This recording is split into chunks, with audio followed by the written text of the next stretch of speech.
tema por el cual Alejandra nos va a guiar y para el cual le solicitamos hacer esta visita comentada es acerca del territorio. Un poco me gustaría contextualizar dónde se inscribe esta invitación que nosotros hacemos tanto al museo como al resto de los participantes que son externos al museo. Comentarles que el museo se encuentra en un proceso de reflexión acerca de cómo desarrollar un nuevo guión museográfico. Y en ese contexto, nosotros pensamos, y esto está solamente en el terreno de las ideas por el momento, en producir un guión museográfico que se aleje de la concepción tradicional y lineal de la historia y la trabaje más bien desde temas asociados a distintos procesos históricos. De entre ellos nos parece primordial, y de ahí el que hayamos seleccionado este tema para su desarrollo, el territorio como proceso histórico, la historización del territorio. Es decir, Alejandra quizás va a profundizar en eso, pero partiendo de la idea que habitamos un espacio, pero que ese espacio también se construye culturalmente y se habita culturalmente. A partir de eso, yo quisiera partir esta presentación estuve revisando en la mañana el libro que Alejandra acaba de publicar, aprovecho de pasar el dato, Los Andes y el territorio de Chile en el siglo XVI, descripción, reconocimiento e invención. Y ahí hay un epígrafe que creo que dice mucho relación con la invitación que nosotros te hicimos. La cita al historiador de las ideas geográficas Paul Claval, y ahí la cita dice: no hay sociedad sin un espacio que le sirva de soporte.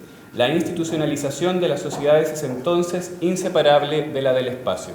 Un poco ahí la invitación que nosotros le quisimos hacer a Alejandra acerca de cómo trabajar esta relación entre historia, sociedad, pero inscrita también en un espacio geográfico que también tiene relaciones con las dinámicas culturales que en él suceden. Nos preguntamos entonces cómo trazar un recorrido de la historia de Chile que no solo sea narrativo, sino que también apele a otros lenguajes, como por ejemplo el cartográfico. Cómo trazar una historia de Chile cartográfica, por llamarla de alguna manera. El Museo Histórico está lleno de imágenes, pero ¿qué tantas de ellas representan el mundo que habitamos? El que habitaron nuestros antepasados y el que imaginamos y proyectamos hacia el futuro. Algunas de las preguntas que nos gustaría resolver a partir de esta visita. Otras preguntas posibles son la historicidad de las fronteras, de los escenarios naturales, pero también naturalizados, del mapa como instrumento estatal y pedagógico, las relaciones entre naturaleza, espacio y cultura. Queremos entonces, a través del recorrido que nuestra invitada nos va a realizar, visibilizar las formas en que el actual recorrido del museo trabaja estos temas, que también son problemas, pero también preguntarnos cómo podría hacerlo en el futuro. Una breve presentación de nuestra invitada, Alejandra Vega, licenciada en Historia y magíster de la Universidad de París 7 y doctora en Historia por la Universidad Católica de Chile, con la tesis Descripción geográfica de identidad territorial, representaciones hispanas de la cordillera de los Andes en el Reino de Chile en el siglo XVI, por la cual recibió el premio Miguel Cruchaga Tocornal de la Academia Chilena de la Historia el año 2006. Actualmente es profesora titular del Centro de Estudio Latinoamericano y del Departamento de Historia de la Universidad de Chile y editora de la revista de Estudios Culturales Latinoamericanos Meridional. Muchas gracias, Alejandra, por acompañarnos. Gracias, gracias. Gracias a todos por acompañarme en este desafío. Efectivamente, yo quisiera agregar a la presentación que hizo Hugo de mí la idea de que yo trabajo en investigación sobre el siglo XVI. En realidad incluso trabajo en investigación sobre el siglo XVI sudamericano, no necesariamente chileno. Trabajo sobre el mundo que hoy es Perú y Bolivia, sobre todo Bolivia, que en ese entonces era el centro de la producción de plata, por ejemplo, de América, en ese sentido muy importante. Pero trabajo también con el problema teórico y práctico de la historia de los mapas y la historia de las representaciones y la historia del territorio y las relaciones que se pueden trazar, como decía Hugo, entre sociedad, naturaleza, cultura, política y espacio. Entonces es desde ese lugar y no necesariamente desde un conocimiento mayor que el de ustedes o que el de alguno de ustedes sobre la historia de Chile que quiero invitarlos a hacer este recorrido. Lo que quiero decir con esto, que posiblemente haya algunos lectores, ¿verdad?, que sepan más que yo de algunas de las cuestiones que puedan surgir como tema, pero que yo he tenido una larga experiencia pensando en este problema en términos generales y que yo espero desde ese lugar poder aportar a la conversación. Efectivamente, el tema que se me invitó a presentar es este que podríamos llamar en términos grandes, historia y territorio. Y lo que quiero hacer es decir unas poquitas palabras aquí y después proponerles un recorrido no por la totalidad de la exposición que está abierta actualmente, sino deteniéndome en unos ejes específicos. Les pido que quizás me puedan ayudar con preguntas y comentarios, son siempre bienvenidos. Yo soy profe y en ese sentido tengo el hábito de hablar demasiado y por lo mismo les pido a ustedes que con gestos, ¿verdad?, imprecaciones y otras, ¿verdad?, llamados de atención, me hagan las preguntas que correspondan. Quiero partir entonces por situar desde quizás lo más sencillo la idea del territorio. ¿Qué es el territorio, verdad? Pensar que uno podría reconocer la definición que viene desde el diccionario, porción de la superficie terrestre, pero que esa es una definición que cuando nos enfrentamos, por ejemplo, al Museo de Historia Natural, resulta insuficiente, es decir, de Historia Nacional, perdón, resulta insuficiente.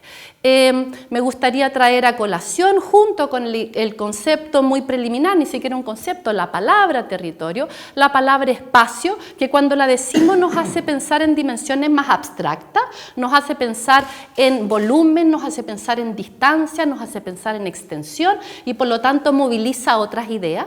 Me gustaría que trajéramos a colación la palabra lugar, que nos permite pensar en la localización, en la situación a partir de la cual pensamos, vivimos, recreamos nuestro entorno. Me gustaría traer a colación la palabra naturaleza, que es una palabra que tiene una larga historia en la filosofía occidental, ¿verdad? Y que habría que reconocer como eso que es opuesto a la historia y a la cultura, eso que nos es dado, pero al mismo tiempo, ¿verdad?, como un lugar que ha sido espacio o lugar de interacción de las sociedades y por lo tanto lugar de proyección de pensamientos, de ideas y de expectativas sociales. Me gustaría en relación con lo mismo traer a colación las palabras imagen. ¿Qué pasa cuando decimos territorio? ¿Qué cosas empiezan a ocurrir en nuestra cabeza, verdad? ¿Qué asociaciones hacemos? Y me gustaría traer a colación la expresión imaginario geográfico, que a partir de la idea de que hay una geografía, ¿verdad?, que porque ha sido estudiada, hay una disciplina geográfica que reconoce accidentes, ¿verdad?, elevaciones, relieve, hidrografía. Hay cosas que nosotros pensamos asociadas a estas entidades. Entonces, la invitación tiene que ver con reconocer que en general cuando pensamos en el territorio, pensamos en un escenario, ¿verdad? Pensamos en un trasfondo, al modo que puede ser, al modo que opera, por ejemplo, el fondo en una pintura, ¿verdad? Que está ahí, nosotros miramos el objeto principal representado, un retrato, una virgen, una catedral, pero detrás está pasando algo, ¿verdad? Tendemos a pensar en el territorio entonces como trasfondo, o incluso como fondo, como teatral, ¿verdad? Si pensamos en el territorio, lo pensamos como algo que está, que nos rodea y que permite entender o que da contexto, que contextualiza un poco el cuento que estamos contando. En ese sentido, cuando pensamos en territorio, la verdad es que lo primero que se viene al común de las cabezas nuestras todas es la idea de una realidad inmóvil, ¿verdad? Nos cuesta, aunque por una parte sea fácil decir hay relaciones entre territorio e historia, entre territorio y cultura, la verdad es que tendemos a asumir, ¿verdad?, que existen ciertas realidades que que están allá afuera, que son atemporales y que de alguna manera estructuran, ¿verdad?, todo lo que ocurre encima de ellas. Yo he trabajado sobre los Andes. Nadie podría decir que los Andes no existen. No va por ahí la propuesta, ¿verdad? Tampoco tiene que ver con reconocer que los Andes tienen ciertas características morfológicas y tienen ciertas características ecológicas que, siendo constantes, han variado en el tiempo. Tampoco va por ahí. La propuesta entonces a pensar el territorio, el espacio, el lugar, desde entonces la pregunta por la historia apunta a pensar en que esa cordillera, y esto es una cuestión que pensaron los geógrafos del siglo XIX, a veces es frontera, a veces es lugar donde están los sagrados, a veces es espacio de interacción, a veces es desafío para el conocimiento y para la ciencia. Y en ese sentido hay allí no solo ideas diferentes, sino actitudes sociales compartidas que pueden ser diferentes, ¿verdad? Porque en función de cómo tomemos este espacio geográfico de una manera específica, nos ocurren cosas diferentes como sociedad.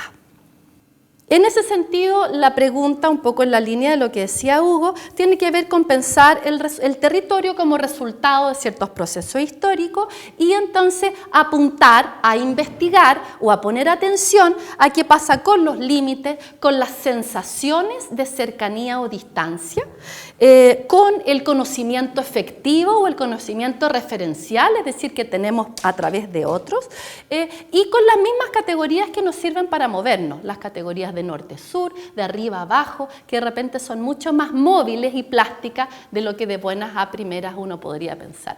Yo, que soy mayor que una buena parte de los que están acá, me acuerdo, y soy de la edad de otros, digamos, quizá alguien me ayude con la memoria, me acuerdo de cuando se hizo la Expo Sevilla y se llevó un glaciar a la exposición. Y me acuerdo del debate que produjo en Chile el tema de si es que el glaciar era representativo o no de nuestro territorio, ¿verdad?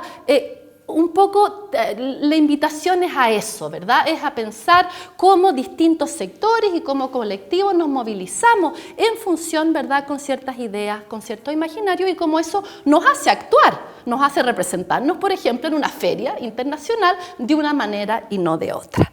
Quiero decir unas poquitas cosas. Antes quiero preguntarles qué objetos creen ustedes, vamos a hacerlo rápido porque no tenemos tiempo. ¿Qué objetos creen ustedes que permiten hablar o representar el territorio? Se escuchan muchas voces. ¿Qué objetos que permiten hablar del territorio, que muestran el territorio, que representan el territorio, que permitirían pensar en el territorio? Objetos. Mapas. Es la primera que aparece. Ya, ¿qué más? Yo hablé, pinturas. ¿Por qué pinturas? Porque hay paisaje, porque hay fondos. ¿Qué más? Fotografía. ¿Por qué fotografías? Porque efectivamente allí hay un recuadro, ¿verdad?, donde aparecen espacios de naturaleza, espacios urbanos, perspectivas, en fin. ¿Qué otro tipo de objetos nos permitirían pensar sobre el espacio? Dibujos y grabados. Dibujos y grabados, ¿verdad? Ese es el repertorio de lo manuscrito, que muchas veces tiene que ver con el contexto, con el contacto con el espacio, y en otros casos los trabajos, ¿verdad?, mecanizados de representación de las imágenes a través del imprenta, el grabado, etc. Instrumentos.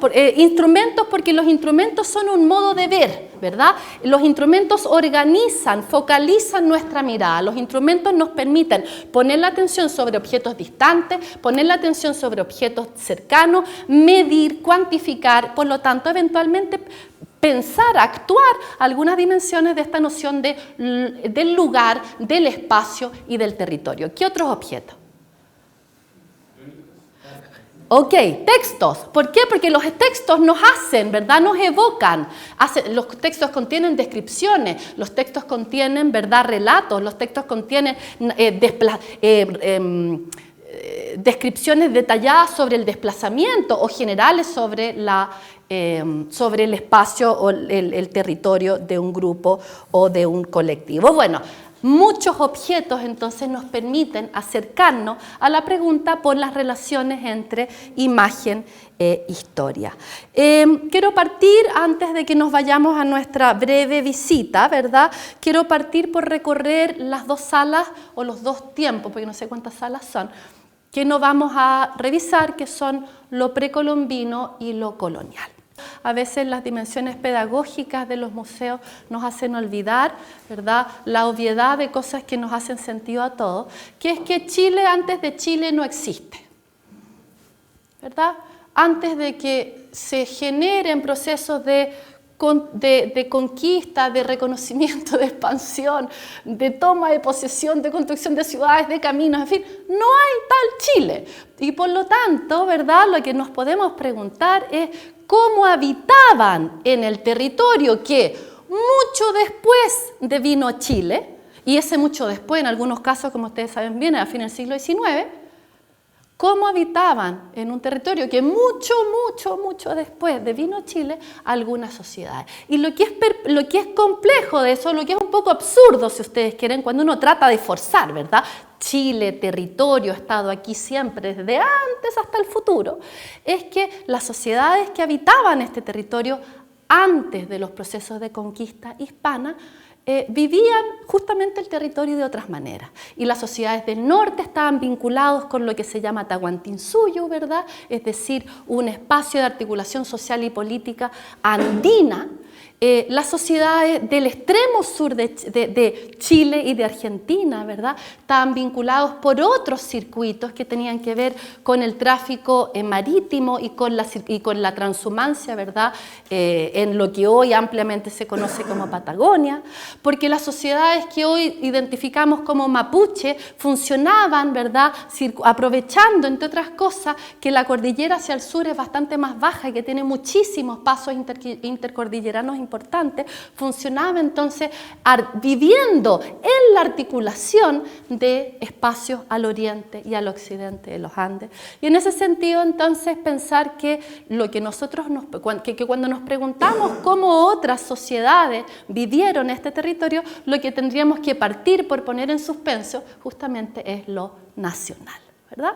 Lo nacional, que tiene un lugar, que es importante, que surge en un momento dado, pero que antes de que surja es impertinente. Eso sería un poco la provocación o la propuesta que quisiera hacerle.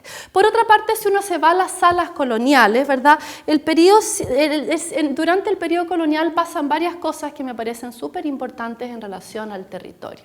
Una es que se fundan tempranamente las principales capitales de lo que hoy constituyen los países latinoamericanos. Entonces estamos hablando de un largo proceso de ocupación territorial, y eso es interesante también, ¿verdad? O sea, Santiago, Buenos Aires, Montevideo más o menos, pero ¿verdad? La Paz, Lima, y de ahí hacia arriba, Quito, en fin, son ciudades que se fundan en la década de 1530, 1540 en su gran mayoría. Sin embargo, esas ciudades principales que van a dar pie a los países latinoamericanos en el siglo XIX son ciudades que organizan territorio de una manera muy distinta a cómo se organizaron finalmente bajo las lógicas de la República. ¿Qué quiere decir con esto? Quiere decir que de partida son ciudades interrelacionadas. Las élites, los letrados, los curas, ¿verdad?, los ricos, los comerciantes circulaban entre estas ciudades, mucho más de lo que hoy nosotros circulamos en relación con, ¿verdad?, nuestros territorios vecinos. Las propias nociones de frontera eran muchas veces fronteras interiores, donde se terminaba la ocupación, ¿verdad?, y comenzaban unos espacios respecto a los cuales nadie decía mucho nada, tampoco a nadie le importaba mucho nada, ¿verdad?, puesto que eran espacios donde no había actividad económica, donde no había población asentada, que eran lugares de tránsito, de frontera, de ocupación particular. Estoy pensando, por ejemplo, todo el proceso del siglo XIX de fijación de la frontera al este de los Andes, ¿verdad?, Brasil, Colombia, Venezuela, Perú, Bolivia. Ahí hay un interior que a nadie le importa mucho durante una buena cantidad de años. Entonces, periodo colonial, periodo donde se instala una cierta noción de territorio, sí, y súper importante reconocerlo, al mismo tiempo otras articulaciones que hoy quizás nos resultan más opacas. Chile fue en otra época un espacio muy integrado, ampliamente integrado, en función de dinámicas económicas, políticas y de otro tipo, con los territorios vecinos. Eso es lo que quería contarles de entrada. Muy de entrada, no sé si es que hasta ahora hay alguna duda, una pregunta, o irán saliendo a medida que avancemos. Entonces, la idea sería que a partir de aquí nos vayamos a nuestra primera estación, que es la Sala de las Independencias, y ahí seguiremos conversando. Antes de entrar a la Sala de las Independencias, quería que guardaran en la retina, para que conversemos después sobre ello, algunas de las cosas que hay aquí, ¿verdad? Tenemos por una parte el cuadro de la Fundación de Santiago, que es un cuadro canónico de la relectura pictórica de la historia de Chile, de la fundación de la Gobernación de Chile, ¿verdad? Donde, si uno piensa en términos de territorio, lo que hay allí es efectivamente un territorio que es fondo y que es muy importante, ¿verdad? Hay un cierto volumen agreste que tiene que ver con la representación de las rocas, hay un río que es muy importante en todo el relato de qué es lo que necesita una ciudad para funcionar, y está la cordillera de los Andes como fondo, ¿verdad?, que articula el espacio representado. Quiero que tengamos eso entonces como presente para después conversar. Después tenemos acá una maqueta que dice modernización y tradición, ¿verdad?, y que apela a la construcción de puentes en la ciudad de Santiago en particular, y que nos va a permitir después, más adelante, conversar un poco qué quiere decir este tipo de intervenciones en el paisaje, que, siendo visibles y en ese sentido formando parte del territorio, al mismo tiempo modifican nuestras experiencias del mismo. Entonces quiero que tengamos presente también esta maqueta. Y en tercer lugar, entonces, quiero que recordemos simplemente respecto del repertorio de lo posible, efectivamente, una vista urbana que es de comienzo del siglo XX, si mi memoria no me falla, Ramón Sobercasó, claro, tiene que ser de comienzo del siglo XX, y una vista de los tajamares de Santiago, que, ojo, y es súper importante y me gustaría señalarlo, no son fotografías. Ni el cuadro entonces de Lira, ni el cuadro de Subercasó, ni el cuadro ¿de quién es el de abajo? Ninguno son fotografías, son representaciones con las artes del pintor de la época de lo que está viendo y de lo que quiere mostrarle a la posteridad. Entonces, no hay aquí una mirada a cómo era ni el Tajamar, ni la Alameda, ni Santiago antes de su fundación. Lo que hay son recreaciones pictóricas de esos lugares. Estamos entonces aquí en una sala que yo le puse de las Independencias, pero en realidad me doy cuenta que no se llama así. Se llama el colapso del imperio. Me interesa entonces partir por preguntar o poner sobre la mesa el tema de que estamos entonces en el ciclo de las independencias latinoamericanas, y que entonces uno puede preguntarse ¿qué es Chile? Ahora sí, ¿verdad? Porque estamos ante un momento que nos vincula de manera mucho más directa con este Museo Histórico Nacional como institución, ¿verdad? Que lo que hace es tratar de presentar o de proponerle una lectura a la ciudadanía respecto de esto que sería el Chile republicano. Quiero, sin hacer referencia en este caso a los objetos en particular, quiero señalar que a partir de la década de 1830, entonces apenas apaciguado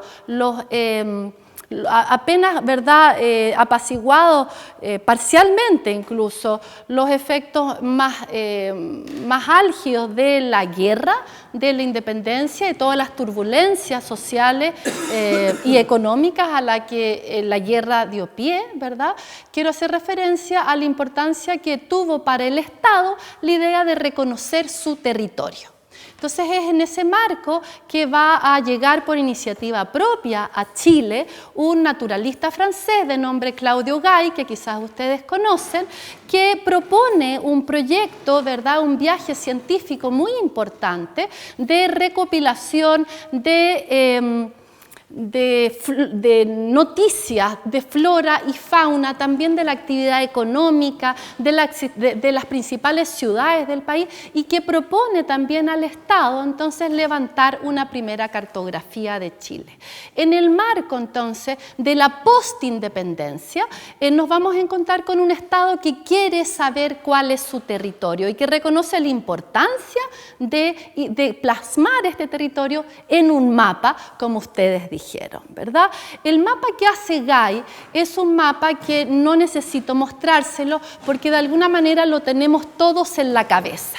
Y esto es un proceso interesante que tiene que ver con la propia historia de Chile. Cuando nosotros decimos Chile, ¿verdad?, y cuando nosotros decimos mapa de Chile, a todos quienes vivimos o que nos hemos escolarizado en este país, ¿verdad?, se nos viene de inmediato una imagen, que es una franja larga y estrecha, ¿verdad?, que eventualmente podemos tener dudas o no respecto de dónde empieza y dónde termina, pero que en términos de su figura, ¿verdad?, el perfil general de la misma nos resulta muy elocuente. Lo que quiero llamar la atención es sobre el hecho de que fue Claudio Gay, entonces, en la década del 30, quien comenzó a dibujar este país que hoy nos resulta familiar.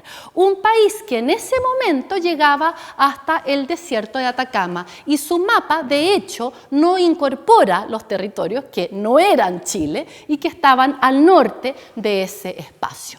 Por otra parte, su mapa tampoco incorpora el extenso sur, que era realmente la trastienda del espacio tal y como se concebía desde Santiago. ¿Qué quiere decir esto? El mapa de Gay llega hasta el sur, ¿verdad?, de la Isla Grande de Chiloé y reproduce en un recuadro el estrecho de Magallanes. La idea de que Chile termina en el estrecho de Magallanes es una idea que tiene una historia también, que vale la pena recorrer y reconocer. Una historia que se ancla, entre otras cosas, en los años fundacionales, ¿verdad?, de esta gobernación y la expectativa que tenían que tuvieron los primeros capitanes y gobernadores de este país, justamente de extender el territorio hasta ese paso interoceánico. Entonces, independencia de Chile, desde mi punto de vista, desde esta articulación historia-territorio, es fundamental porque se pone por delante a iniciativa del Estado y también para el Estado, porque quienes pudieron observar quizá ese mapa eran objetivamente muy pocos, pero eso no es tan importante como que se forjó, ¿verdad? Hubo un mandato, hubo una política, hubo un deseo de plasmar un territorio en un mapa, y que este mapa entonces lo llevó adelante a instancias, a iniciativa del Estado, este personaje francés llamado Claudio Gay. Los mapas previos, me gustaría decir dos palabritas sobre los mapas previos, porque quizás alguno de ustedes los ha visto. Los mapas previos de Chile, antes entonces de esta nueva construcción que nos propone Claudio Gay, eran básicamente de dos tipos. Uno que se llama el Chile acostado, que era la misma franja larga, ¿verdad?, y delgada, pero que terminaba visualmente en la cordillera de los Andes. Es un mapa que se parece quizás al fondo que vimos en el cuadro de Lira, ¿verdad?, que tiene la cordillera como espacio de límite visual. Es el espacio que es el Chile que se representó en una gran cantidad de cartografía de los siglos XVI al XVIII. Y el otro Chile que existía en la cartografía del periodo previo era un Chile que integraba justamente en la lógica del imperio hispano y eventualmente de la navegación global, que integraba Chile a Sudamérica. Entonces, en ese sentido, Gay efectivamente, o la empresa, ¿verdad?, cartográfica de Gay, constituye una innovación. Un poco en referencia a lo que estamos viendo acá, me gustaría simplemente decir que el periodo de las independencias es un periodo súper interesante para pensar ya más cerca de nosotros, ¿verdad? Temporalmente me refiero, al tema, pensar en el tema de la integración regional, ¿verdad? No solo porque el relato de las independencias y de la ruta de los libertadores nos permite circular desde Argentina a Chile, a Bolivia y desde el norte, ¿verdad? Desde la Gran Colombia, pasando por Ecuador hacia el sur, sino también porque, tal y como ha sido pensado el periodo de las independencias, es un periodo en que circulan personas, ideas, capitales, ¿verdad? En pos de un proyecto, de un conjunto de proyectos que siendo globales, siendo locales, cada independencia tiene sus contextos específicos, al mismo tiempo obedece, ¿verdad?, a un desafío y a un tiempo compartido. Además, si nos podemos mirar alguna de las cartelas y evocamos algunos de estos personajes que están acá representados, nos vamos a encontrar con que efectivamente son personas cuyas trayectorias personales los llevaron muchas veces a otros, ¿verdad?, espacios americanos, pero también al mundo europeo, del cual provenían una parte de las ideas en base a los cuales entonces se construyó el discurso republicano a la postre. Eso. ¿Seguimos? Estupendo.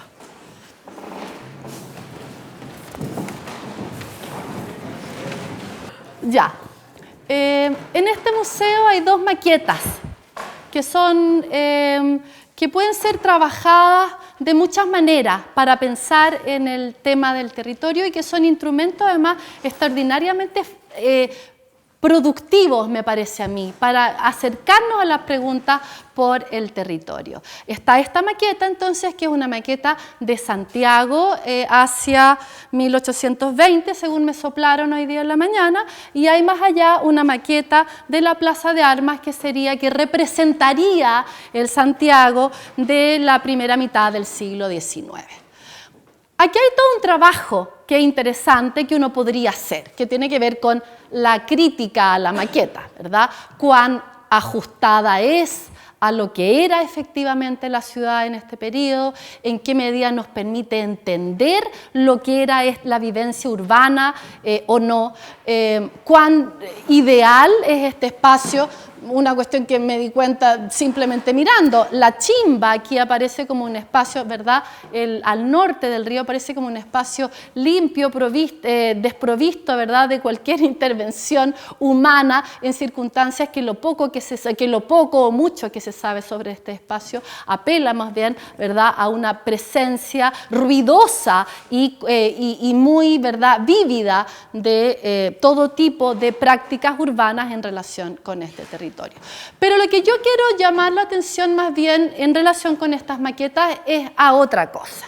Quiero llamar la atención sobre una distinción que se hace cuando se entienden y se piensan las ciudades, ¿verdad?, que es el reconocimiento que desde la tradición cristiana medieval y por lo tanto los fundamentos de la cristiandad occidental, que son a su vez una parte fundamental de la construcción de lo que sería Chile colonial y por extensión Chile republicano, la ciudad es urbs y es civitas, es decir, la ciudad es arquitectura, es traza urbana, es espacio construido y es civitas, es decir, es comunidad organizada, comunidad de gentes, confluencia de personas y actores.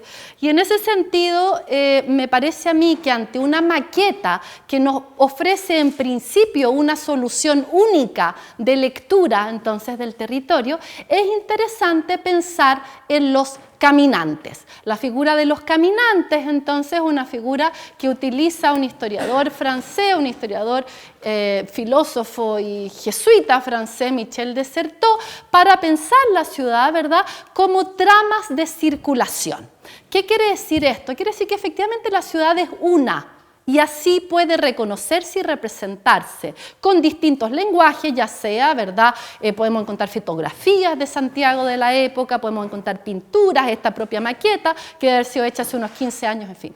Pero que es muy interesante si uno quiere pensar en el problema del territorio, empezar a preguntarse al menos qué tipo de trayectos, ¿verdad? Desplegaban personas individuales, colectivos, grupos específicos definidos por oficio, por género, por edad en este espacio.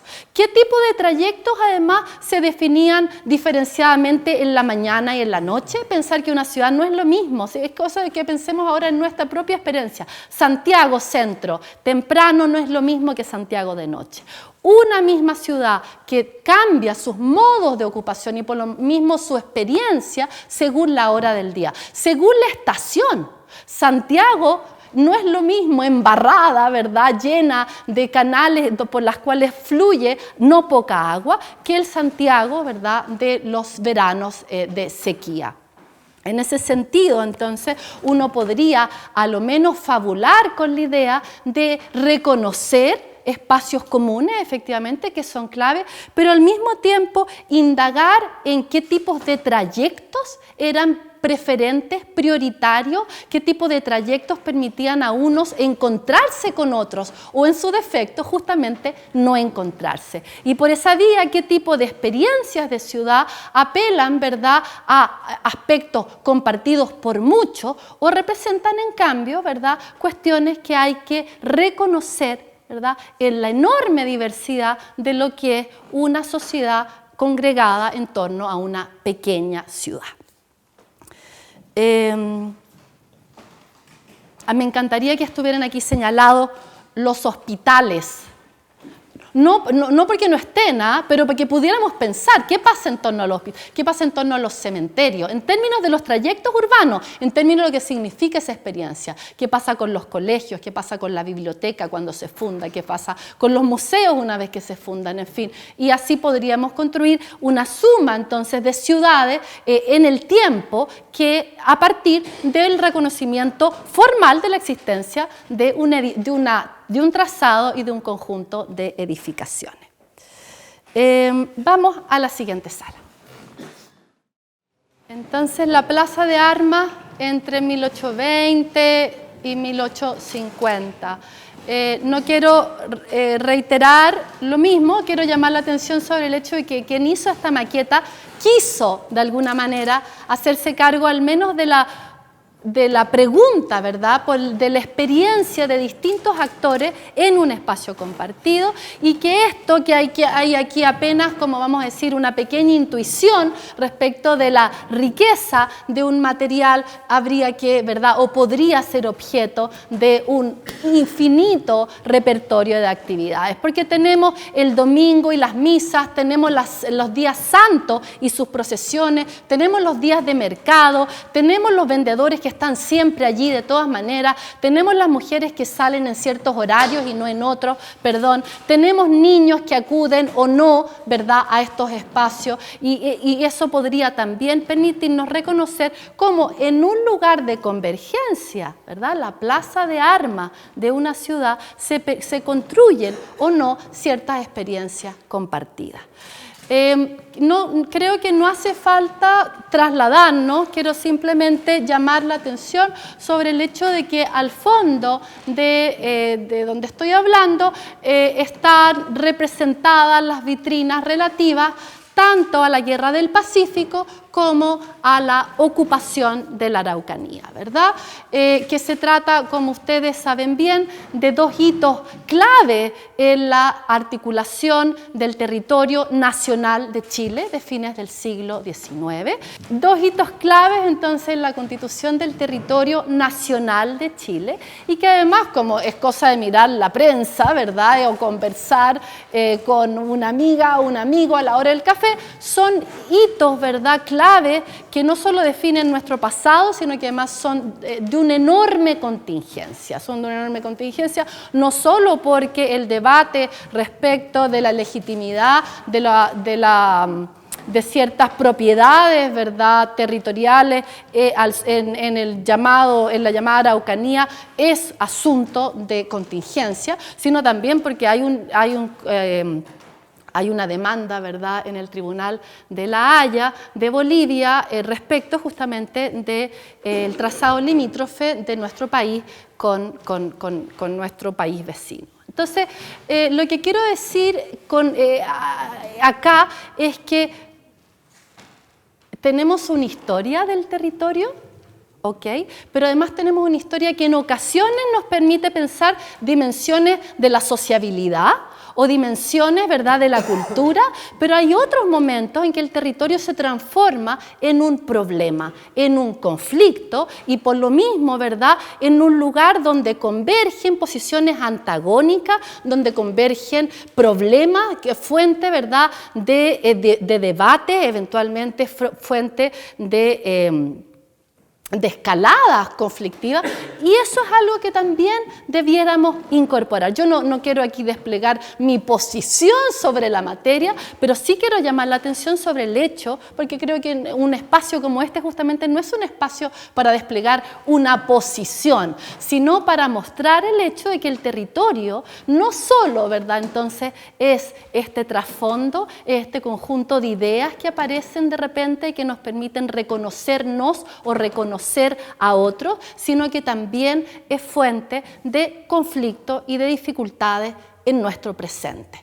Y eso me parece que es una cuestión importante sobre la cual tenemos mucho que decir como ciudadanos, y por lo mismo sería súper bueno que como conflicto apareciera también aquí en este museo. Cuéntame. Hace muy poco viajé a Arica y hay algo bien chocante en Arica porque básicamente por el problema limítrofe. En Arica hay dos posiciones súper claras. Una es la gente que se siente chilena y muy chilena, y hay un nacionalismo bien exacerbado porque necesitan sentirse parte del territorio y de Chile, y hay otros que se sienten aymaras y que no tienen ese concepto de nacionalidad, sino que su identidad va por un tema cultural pero indígena, más que de un tema nacional chileno. Entonces, la problemática que se suscitó hace mucho tiempo sigue ahora estando en esas regiones. Y es increíble como la diferencia de posturas de una población y de otra. Y eso me pareció súper chocante. Y la necesidad de cierta población de sentirse chileno y de que no se sientan como excluidos del territorio, que es lo que pasa en Arica, que sienten que no son parte del territorio porque nadie los toma mucho en cuenta. Entonces eso como que me llamó mucho la atención, y es por un tema de identidad también y de cómo ellos se sienten dentro del territorio. Ahí yo creo que hay que uno podría trazar una historia de esos conflictos. No solo una historia del momento, ¿verdad?, del término de la guerra en particular, de los debates limítrofes, de los debates ciudadanos, de los debates de la élite y de la prensa a los que dio pie, sino también de las sucesivas acciones de colectivos y del propio Estado para apropiarse de esos territorios, para hacerlos parte efectivo del territorio de Chile, y todos los problemas que eso significó para algunos, porque es parte de nuestro problema de actualidad en realidad. Quienes se sienten protegidos, amparados por el Estado y quienes no. Entonces, sí, a mí me parece que es interesante poner el ojo sobre la actualidad de alguna de estas cuestiones. ¿Seguimos? Esta sala se llama La Educación y es una de las salas que me parece clave para pensar en las relaciones entonces entre museo histórico como una institución que se funda justamente a iniciativa de ciertos actores estatales interesados en promover un discurso sobre la nación en el cual el territorio es fundamental. Si ustedes se fijan, aquí hay al menos dos, ¿verdad?, objetos cartográficos, hay dos objetos que nos permiten hablar muy claramente del territorio. Hay un globo terráqueo, ¿verdad?, allá arriba, y hay aquí una representación de una escuela no identificada, dice, con un banco de profesor, un conjunto de niños, ¿verdad?, con sus libros impresos y un globo terráqueo al centro. Lo que quiero entonces es llamar la atención sobre cómo hacer o preguntarme cómo puedo hacer el nexo entre los mapas que Guy mandó hizo, ¿verdad?, a instancias del Estado a partir de la década de 1830 y los procesos de socialización del conocimiento que se despliegan a través de la escuela, ¿verdad? Para pensar en cómo se fue fijando esta figura de Chile a la cual yo hacía referencia, habría que introducir un segundo hito después de Guy, que es la figura de otro francés que no es naturalista sino geógrafo y se llama Amadeo Pizzi y que llegó a Chile entonces a finales de la década de 60, disculpen, justamente con el mandato de construir una cartografía científica del territorio. Fue Pizzi entonces quien creó una imagen de Chile que, respetando el principio que había establecido Guy, ¿verdad?, que suponía acoger la convención cartográfica, situar el norte arriba y por lo tanto dibujar una larga franja, ¿verdad?, vertical del territorio, extendió el sur del territorio de la República de Chile hasta el Cabo de Hornos en su mapa. Esto no quiere decir que antes el Cabo no formara parte, ¿verdad?, del espacio que podía ser representado como Chile, sino simplemente que no había sido incorporado en los mapas. La cartografía de Pizzi tuvo la infeliz circunstancia de salir impresa, ¿verdad?, en la década de 1870 y por lo tanto quedar totalmente invalidada por las prácticas justamente posteriores a las cuales nos estamos haciendo referencia. ¿Qué quiere decir esto? Al quedar invalidada, al cambiarse el límite norte de la República de Chile y por otra parte, ¿verdad?, al incorporarse el territorio de la Araucanía, al producirse el proceso que se denomina ocupación de la Araucanía, que llevó a un reconocimiento de este espacio muchísimo mayor del que había antes. Entonces tenemos una figura de Chile que tiene una historia de fijaciones y que va a empezar a aparecer en un lugar clave para la articulación del discurso nacional, que es la escuela, ¿verdad? Vamos a encontrarnos con que se comienzan a imprimir y que son muy importantes, ¿verdad?, la producción de objetos visuales, a veces son atlas, a veces son libros, a veces son panfletos que representan a Chile y que permiten entonces en distintos contextos muy lejanos, donde hay personas que tienen una experiencia territorial acotada, ¿verdad?, tener contacto con una imagen que los representa en tanto, ¿verdad?, habitantes de un territorio abstracto que es más amplio.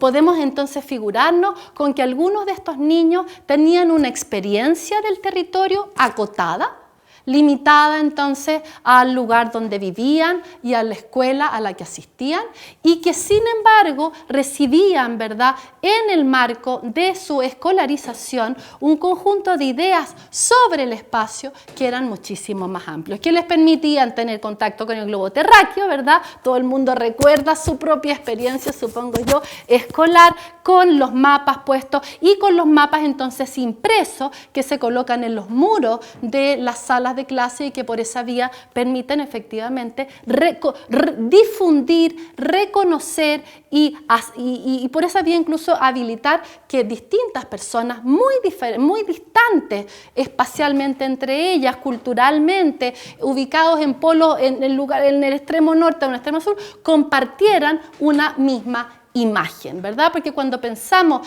en la pintura de Pedro Lira sobre la fundación de Santiago, tenemos que pensar en que esa imagen la vio un círculo acotado de personas que conocieron la pintura cuando estaba en el Museo de Bellas Artes y después cuando se trasladó para acá, que la conocieron reproducida eventualmente en distintos soportes, y lo mismo tenemos que pensar respecto del mapa de Chile, que ese sí tiene una enorme reproductibilidad y por esa vía llega, ¿verdad?, a cada uno de ustedes y a cada una de las personas que fueron escolarizadas también en el pasado. Ya.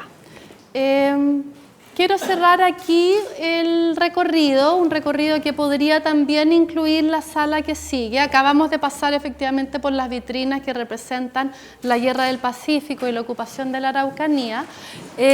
Quiero cerrar aquí el recorrido, no porque se trate de la sociedad a principios del siglo XX, lo que quiero enfatizar, sino porque encuentro que esta sala es muy elocuente al mostrar la diversidad de personas, la diversidad de grupos, la diversidad de posibilidades que forman parte de nuestra actualidad como país, ¿verdad? Y que han formado de alguna manera parte de nuestro pasado.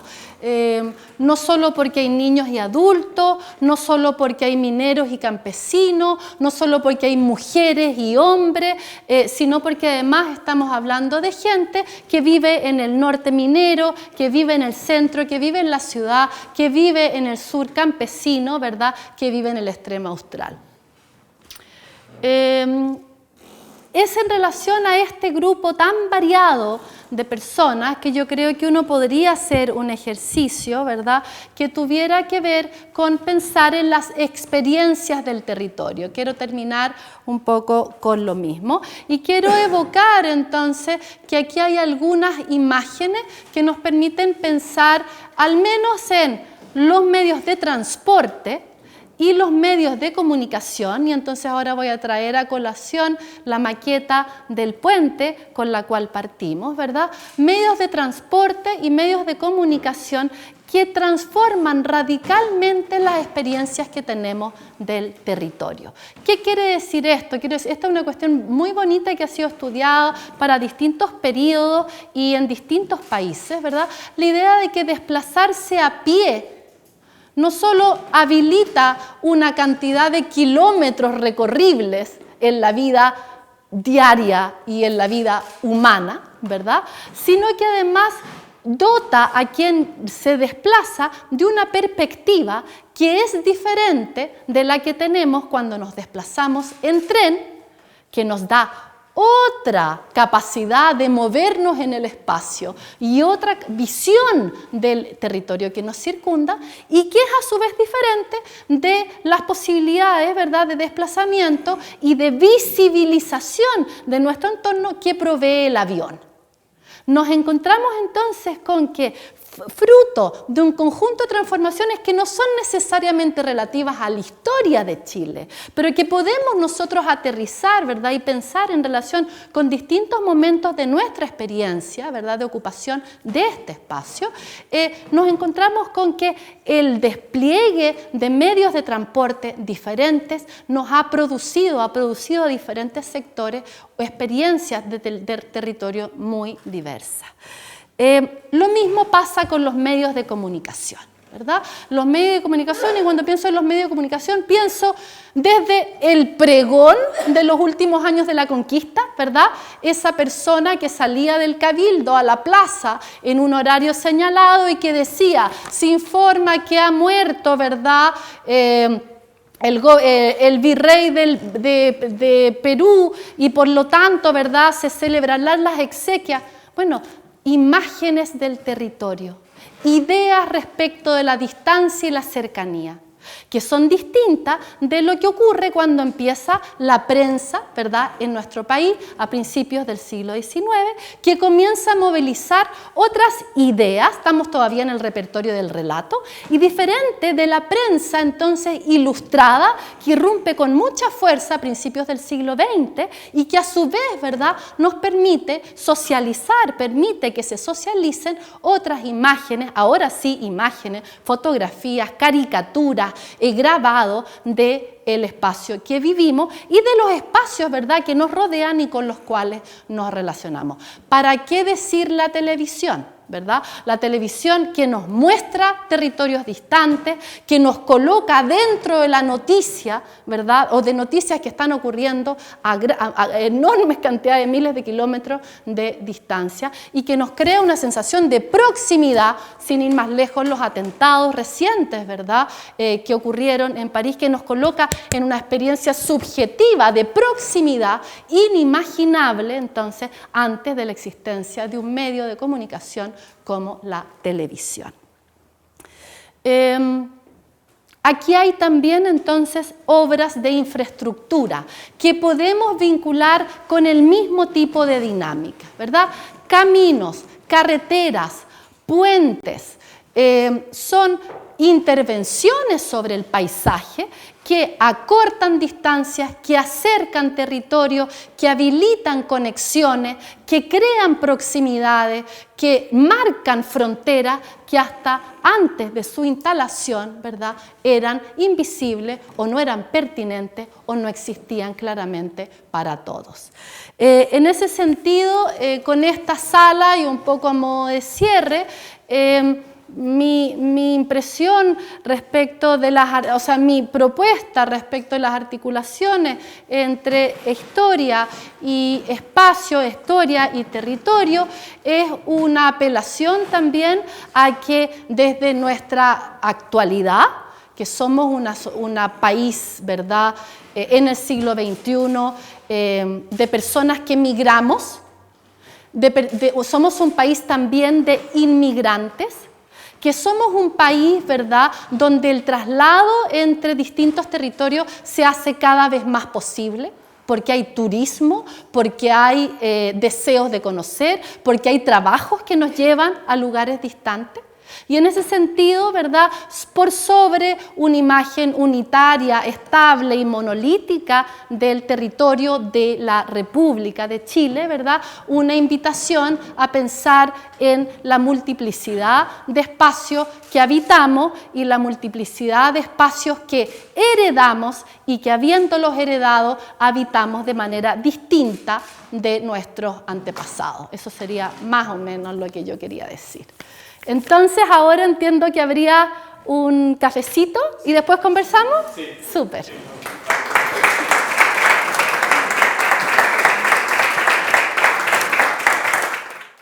Abrimos las preguntas para que podamos ponerlas sobre la mesa y discutir al respecto. ¿Alguien quiere partir? Valentín. Bueno, agradecer de nuevo a Alejandra por su charla. Yo ya le había dicho, es muy enriquecedora y también una buena oportunidad para saber otras lecturas del museo, y ahí uno se da cuenta también que el museo se activa así, ¿no?, conversando, dialogando y viendo distintas lecturas de un mismo objeto. Y lo mío va más que nada como una sugerencia, no una sugerencia, en verdad va en la misma línea de lo que dices tú, que el tema del territorio, yo creo que en verdad todos los temas, yo creo que lo que el museo puede apuntar es al pensamiento crítico, a potenciar y a desarrollar herramientas para que la gente se amarre de eso y ver esto y hacer la misma lectura que tienes tú. O sea, ojalá que todo el mundo tuviera las oportunidades para hacer la misma lectura que estás haciendo tú, que hicimos todos nosotros acá. Que no sea solo una cosa de una charla, sino que esto, el museo dé las herramientas para hacer ese pensamiento crítico de los objetos, porque no se trata de cambiar los objetos, ¿verdad? Los objetos están ahí, se trata de darle otra mirada. Y bueno, darle otra mirada, por ejemplo, a lo que tú mencionabas, esa tensión entre el territorio como conflicto y el territorio como identidad, el territorio como unión o como desunión, el territorio como una herramienta de nacionalismo, cómo las pinturas muestran un territorio muy idealizado, pacífico, sin habitantes, cómo la importancia de otros territorios también que se ve muy silenciada, porque la mayoría de las pinturas muestran a Santiago principalmente. O sea, ¿qué pasa con los otros territorios? ¿Qué pasa con Isla de Pascua?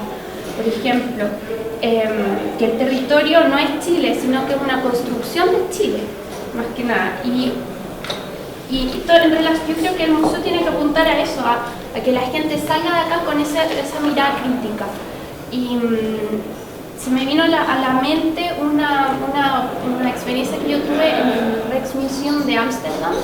Fui a este museo de arte muy tradicional, con una expectativa muy baja, que iba a haber puras obras de arte, aburrido, voy a estar mirando las obras de arte y sería. Y llegué, y yo creo que nunca lo había pasado tan bien en un museo de arte, y fue para mí, yo sorprendía total, salí sorprendida porque fue muy, muy entretenido, porque sentí que aprendí. ¿Y por qué aprendí? Porque las pinturas que estaban en ese museo, debajo de cada pintura había una lámina explicativa con la foto de la pintura, pero con lupas. Entonces te iba mostrando, te iba dando pistas de qué significa eso. Te hacía preguntas. ¿Por qué crees que está esto acá? Investiga en tal lugar. No sé, ese tipo de cosas. Entonces te ayudaba, te daba la herramienta para esa mirada crítica. Así que yo creo que el museo puede hacer algo parecido con el tema de las pinturas, al menos. Así que eso, felicitaciones. Muy bonito. Yo, bueno, en realidad no es nuestra labor actualmente, pero yo también me pongo golosa y me pongo a pensar en todas las posibilidades efectivas que tendría de materialización un conjunto de recorridos diferente, no solo porque apuntaran a épocas diferentes, porque yo entiendo que el museo de hecho tiene todo un trabajo de su área educativa en la que propone recorridos, pero que además pudiera recorrerse más temáticamente, apuntando, entre otras cosas, a lo que tú dices, a incorporar un imaginario más diverso geográficamente. Que se saliera de Santiago, sin desconocer la importancia radical que tiene Santiago en nuestra historia, para nuestras representaciones, en fin, digamos. O sea, que pudiera al mismo tiempo afirmarse esa centralidad, porque lo que heredamos a propósito, ¿verdad?, de una cierta noción de patrimonio como aquello que nos lega el pasado, ¿verdad?, pero que también hay otras cosas funcionando. Sí, yo coincido totalmente contigo. Dime. ¿Cómo abordar el tema del territorio ausente que se ve en muchas partes dentro del museo?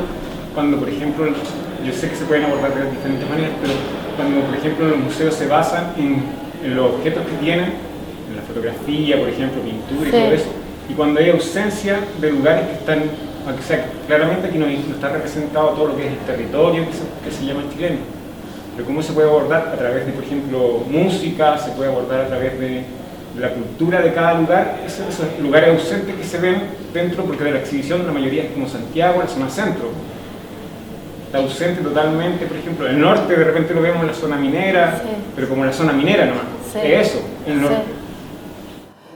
¿Cómo se podría abordar en términos como de de la exhibición?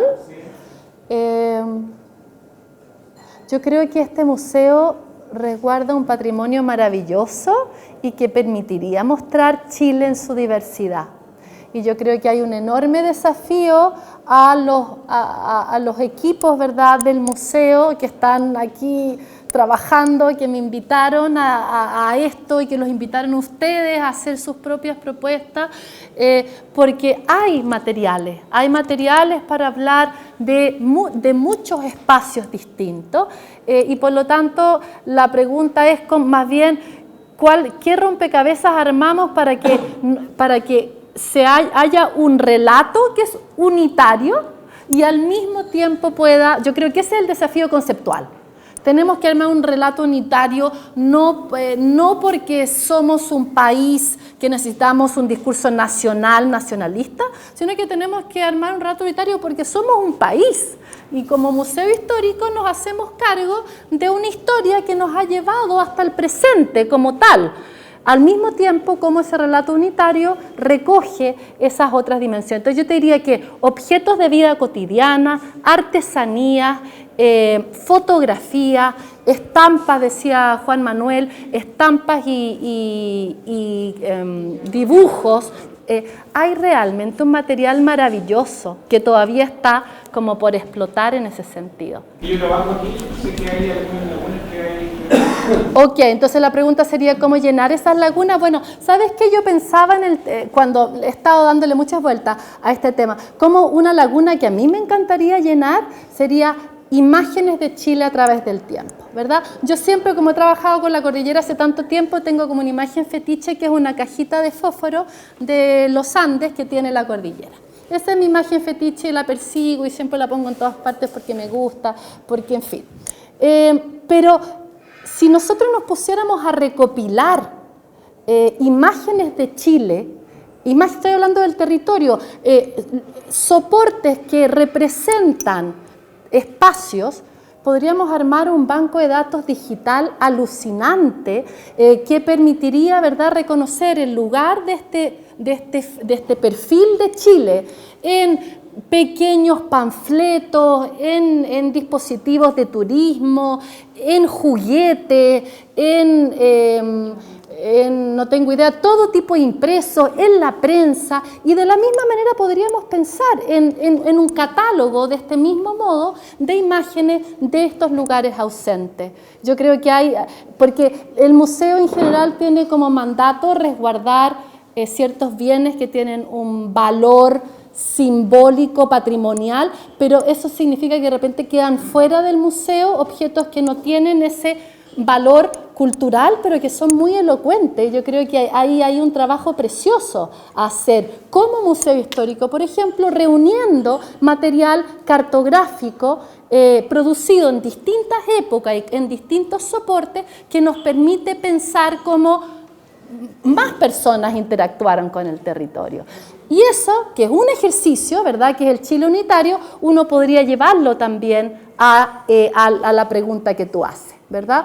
¿Qué tipo de impresos, de grabados nos permiten acercarnos a las representaciones que se construyen sobre ciertos espacios, la costa del norte, por ejemplo, o el interior andino del norte, o el interior andino del sur, el extremo sur como paisaje, en fin, yo creo que hay un montón de cuestiones que se pueden trabajar, al menos desde el punto de vista iconográfico.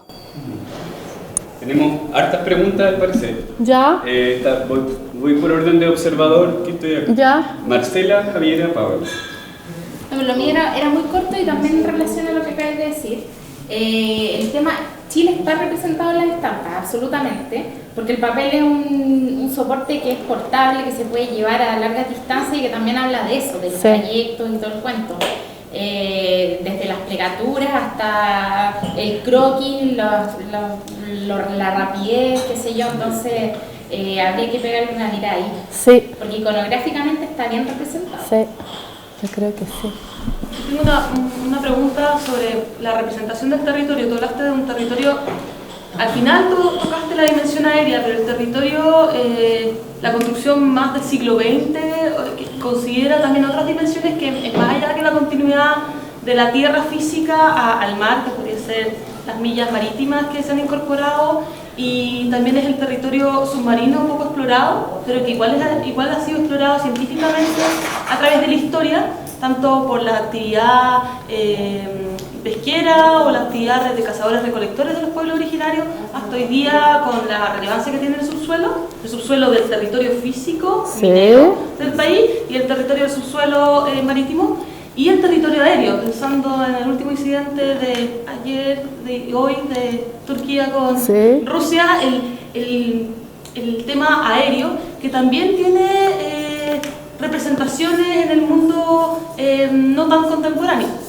Entonces, ¿cómo darle una historicidad a dimensiones del territorio que se han ido agregando, pero que sí nos hace preguntarnos hacia el pasado cómo han sido esas dimensiones del territorio o esas configuraciones espaciales del territorio? Me parece fantástica la idea, no tengo nada más que agregar a lo que tú misma señalas, ¿verdad? Mientras hablabas yo pensaba en la ciencia del siglo XVII y XVIII, que crea relaciones entre los mundos subterráneos, los del agua, los de la lava, y que crea relaciones, ¿verdad?, con los cielos, la idea, ¿verdad?, de la antigüedad, pero que sigue funcionando en la ciencia del siglo XVIII, los grandes naturalistas que describen este país en este periodo, y que justamente piensan en un territorio que no en la planimetría, sino en la verdad, en las diferentes capas que constituyen el espacio en un sentido como de la altimetría, uno pudiera decir. Me parece genial tu propuesta, no tengo nada más que comentar, me parece una bonita idea reconocer también que nuestro espacio no solo es extensión, sino que es altura.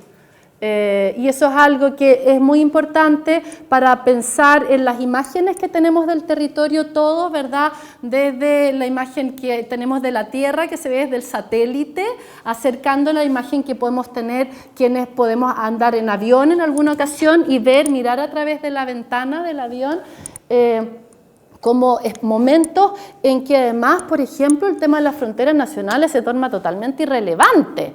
O sea, el planeta mirado desde un satélite no es un planeta de países, es un planeta, ¿verdad?, de masas líquidas y de masas territoriales, y el planeta que uno ve desde un avión tampoco es un país, tampoco es un planeta de naciones. En ese sentido, sería súper importante incorporar, ¿verdad?, cómo la historia, por ejemplo, de la tecnología nos habilita imágenes diferentes, ¿verdad?, sobre el territorio que no están cruzadas por la dimensión nacional. Haciendo un link entre lo que, la pregunta que gatilló acá, yo estoy de acuerdo hoy día, la construcción de mensajes culturales es sumamente diversa en el proceso de reflexión, ¿no? Es una construcción que es cotidiana y que tiene sonoridades también, no es solo territorial, sino que más ese territorio tiene aromas, tiene territorio, es la mirada del transeúnte, ¿verdad? Por lo tanto, ese paisaje se construye desde lo aéreo, desde el que va en un auto, del que va caminando, y esos tránsitos son sumamente distintos en esa construcción de la percepción que hay del paisaje. Chile, desde esa perspectiva, la mirada iconográfica de la cajita de fósforo con la cordillera de los Andes, ¿verdad?, es el paisaje centrino. O sea, claro, a un ariqueño uno le dice la cordillera de los Andes con nieve, ¿es dónde? Claro. ¿Sí? Por lo tanto, esos paisajes, uno piensa en cómo se representan acá, o si es necesario representarlo a todos. Yo no sé si es necesario representarlo a todos. Dos frases que resumen eso en procesos de patrimonio. Una frase que dice Loren Prats a propósito de patrimonio y de antropología, dice: primero las personas y después las piedras, ¿no? No te escuché. Primero las personas y después las piedras. Que un poco ¿es necesario tener objetos que representen todo esto imaginario? No lo sé. O sea, podemos tener iconografía de ciertos imaginarios, pero no sé si el objeto siempre tiene que estar. O sea, tendríamos que tener millones de depósitos para tener todos los objetos. No los tenemos. Y lo otro, que también tiene que ver con ese imaginario que es del mundo indígena, o sea, cómo se representan ellos acá. Hay un graffiti en la USACH que decía, sale una mujer mapuche, mi cultura no cabe en sus museos. Y eso también tiene que ver con el territorio. Nosotros, aunque hagamos un esfuerzo por ampliar todas las miradas y las discusiones, por cierto, no van a caber todos en el museo. Por lo tanto, las ausencias hay que asumirlas desde ese relato. Son parte justamente de ese relato. Nada más. ¿Sí? Totalmente de acuerdo, no tengo, creo que el desafío de integrar diferentes capas de interpretación de los objetos y la construcción de un relato que articule diferentes miradas no puede pretender, y sería un absurdo que pretendiera, ¿verdad?, dar cabida a todo. Yo creo que ahí yo rescataría lo que decía Valentina a la entrada, que lo interesante sería lograr producir una reflexión que sí le haga sentido a todo el mundo, independientemente que estén o no allí, ¿verdad?, físicamente, representados visual o objetualmente. Perdón, no Sí, te agradezco mucho toda la exposición, tus palabras y el recorrido conversado, ¿no es cierto? Y obviamente dentro de esa idea, ¿no es cierto?, quisiera aportar obviamente la visión propia de personal sesgada, ¿no es cierto?, del mundo de la geografía, ¿no es cierto?, esta visión tradicional que es la posición dialéctica que siempre han tenido los hechos históricos con respecto al lugar, ¿no es cierto? En geografía existe una posición que se llama el determinismo, que son prácticamente el medio ambiente el que condiciona mucho el devenir de la apropiación que tiene el ser humano sobre su territorio. ¿Ah?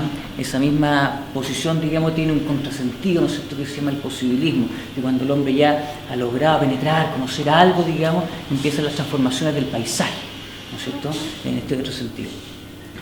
Y quiero aportar, ¿no es cierto?, obviamente el tema de la cartografía, ¿no es cierto?, como la técnica que permite especializar esta especial relación que tiene el conocimiento del territorio, ¿no es cierto?, como una técnica especializada que permite con el tiempo ir representando y dando a conocer este territorio que al parecer ha tenido un devenir desde mundos que eran muy pequeñitos, digamos, ¿no es cierto?, a prácticamente hoy día tener globos virtuales de conocimiento. ¿Ah? En ese mismo sentido, la cartografía o el territorio cuando era conocido era la posibilidad solamente de unas pocas personas, digamos. La información geográfica era prácticamente un hecho casi estratégico el conocerla.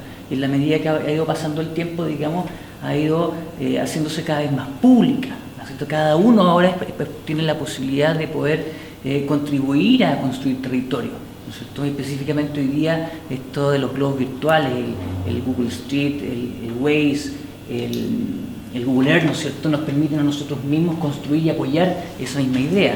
¿Ah? En otros países acá todavía lamentablemente todavía no funciona mucho, existe lo que se llama la información geográfica voluntaria, en donde cada uno de nosotros ayuda a construir y a perfeccionar ese territorio que nosotros tenemos, ¿ah? Aprovechando precisamente las redes electrónicas de información que ya existe.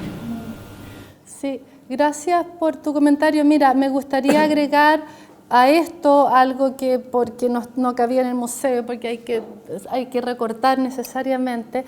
Yo creo que una etapa súper interesante es a considerar a propósito de cuando hablábamos de los objetos que permiten pensar el territorio.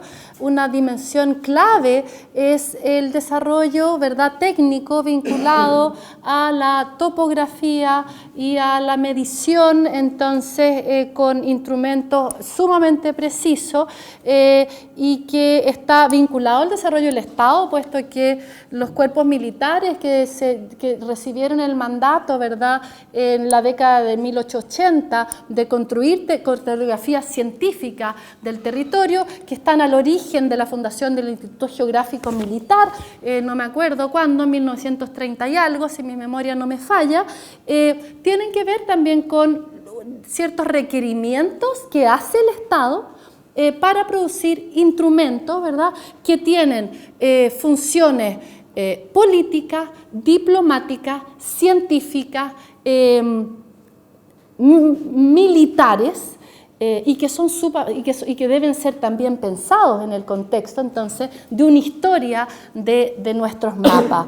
Hay una historia de la técnica y del saber hacer cartográfico al cual tú estás aludiendo, que me parece súper atractiva de incorporar, y además con estas derivas actuales, efectivamente, de ciertas cartografías que son integrativas o incluso más de cartografías que son participativas, en el sentido de que ya no presumen que existen datos geográficos que van a ser levantados, sino que en función de determinados requerimientos colectivos se inventan los mapas que las personas necesitan, ¿verdad? Y que por lo tanto permiten, ¿verdad?, construir límites, relaciones, al gusto de las necesidades de quienes convergen en estas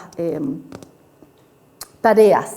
En ese sentido, sí, yo creo que muy importante sería incorporar la historia de la ciencia al reconocimiento detallado del territorio, porque además son cuestiones fantásticas. Los mandatos que existen a nivel internacional para construir cartas, ¿verdad?, con ciertas escalas que se producen a principios del siglo XX, son fruto de negociaciones entre los países, tienen que ver con los intereses económicos, eventualmente de ciertos polos de desarrollo, ¿verdad?, de la economía, se expresan en convergencias entre distintos institutos geográficos, militares principalmente, ¿verdad?, a lo largo de los territorios. Ahí tenemos otro lugar de convergencia que uno podría pensar en la dimensión territorial.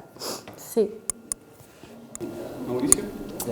Estaba pensando cómo, en el fondo tenemos varios problemas acá, porque hay uno es lo que Alejandra nos propuso, que yo voy de su línea siempre, luego tenemos lo que tenemos, es decir, los objetos, y luego tenemos una mirada de museo, esas son tres, más la teoría, lo que historiográficamente se ha avanzado durante los últimos 30 años. Entonces, ¿cómo conciliar eso? Quizás yo pensaba reconociendo primero los hechos o las problemáticas históricas, para que desde esas problemáticas, desde esos objetos, ¿cómo se revela el territorio?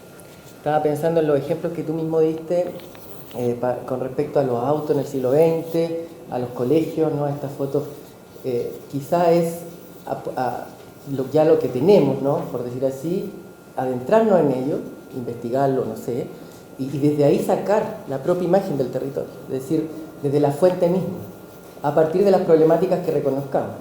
Me parece que de repente, si no, claro, yo coincido con que puede ser algo, pero que no nos va a caber en ninguna parte. Pero si partimos desde la problemática, estoy pensando para no perder yo lo sacaría todo, pero para no perder ni a Bernardo Higgins ni a Portales, estoy pensando en que, bueno, en una idea que hablamos en el patio, ¿no? Pero, no sé, ¿por qué vamos a sacar a Higgins, Dios mío? Pero para no sacarlo, por ejemplo, estaba pensando en que, me acuerdo bien que yo trabajo en Garatas, entonces, terremoto del 22, de 1822, terremoto para Higgins, ¿no? Y tienen que salir a recorrer el territorio para estar en los lugares. Y Portales, me acuerdo, la peste y la viruela, que obliga a salir a buscar a las parroquias para que los curas traten de que la gente se vacune, ¿no? Entonces, yo creo que dentro de esas problemáticas, que pueden ser republicanas, que pueden ser coloniales, aparece el territorio. O sea, yo creo que quizá deberíamos conciliar esa teoría y con lo que tenemos y con también esta idea de museo, porque también al fin y al cabo un museo. Entonces, y lo otro que yo también se lo dije a Alejandra, con estas maquetas, ¿por qué no hacer una sala preciosa de maquetas o dos grandes maquetas y proyectar las imágenes que no vemos de ellas, en la de norte a sur? O sea, las imágenes que están en el Archivo de India, que están en el Archivo Nacional, y conocer un Santiago quizás mucho más, porque al final, claro, la chimba quedó súper puro, quedó limpiecita, ¿no? Pero la gente con mucha plata ya no vivía quizá en ese tiempo tanto en el centro, sino ya se había ido a la cordillera, como hoy día, a buscar el agua más limpia. Entonces también hay otros Santiago, o los Santiagos que no sé, que daban más lejos, qué sé yo. O sea, como que también ser creativos en esa parte, y que creo que la lectura de Alejandra ayuda a eso, ¿no? A conciliar todos esos vectores. Creo que como museo igual, no sé si estoy hablando por todo, creo que sí, por las conversaciones que he tenido con mis compañeros, pero creo que efectivamente estoy tomando las palabras de Alejandra. En ningún caso hay una pretensión universalista del museo, sino como la mayoría ha dicho, provocadora, que a través de objetos reinscritos en una narrativa distinta, y a eso a lo que apunta este tipo de ejercicios, puedan provocar lo que comenta Valentina, reflexiones acerca de temas particulares. Y creo que un poco ha sido eso la intención de este ejercicio.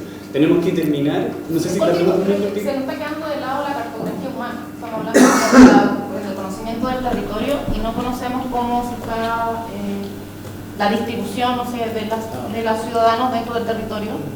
Y lo que yo entendí, lo que decía él, más por el lado de que hoy en día todos sabemos de cartografía, no en cuanto a las técnicas, sino que, bueno, porque lo aprendimos en el colegio, porque teníamos las herramientas de internet, todo, pero en su momento, cuando se iban anexando los nuevos territorios, ¿cómo la gente iba aprendiendo esa nueva cartografía?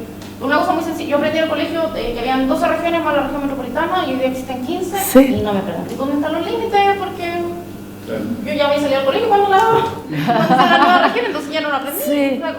Bueno, lo habré leído por ahí. Pero cómo se va, o sea, ya hay un cambio en cómo se le enseña a la gente el territorio, porque hay una distribución distinta, o sea, ya es regional, pero cómo se le enseña cuando se anexa toda la zona norte a la gente, cómo se incorpora ese nuevo territorio, cómo se incorpora ese nuevo conocimiento a la gente. También Estoy de acuerdo contigo, que es un tema súper importante a considerar. No tengo nada más que agregar, me parece que está bien. Sí. O sea, creo que estás apuntando a dos cosas por otra parte. Por una parte, a la posibilidad de que la cartografía temática nos ayudara a pensar la historia de Chile, ¿verdad? Que pudiéramos producir imágenes de cartografía temática que nos permitieran reconocer caminos, ciudades, concentración urbana, polos productivos, áreas inexploradas, circulaciones, cartografía temática históricamente situada, esa es una dimensión, y la otra que es distinta, pero que también me parece importantísima, que yo traté de evocar muy al pasar, que es la idea de que la incorporación de un territorio o el conocimiento del territorio supone un montón de operaciones. No solo las científicas. No, las sociales, las educacionales, las de incorporación. ¿Qué pasa cuando se abren caminos? O sea, me parece totalmente cierto. Creo que lo dije arriba, pero si no lo fui clara, te agradezco la intervención porque me parece sí que es muy importante. Y como soy profe, me tengo que ir a hacer clase. Muchas gracias. Y gracias también a todos por venir. Las personas que tienen que terminar la encuesta pueden hacerlo tranquilamente. Gracias a la Así que se tiene que ir corriendo, así que muchas gracias.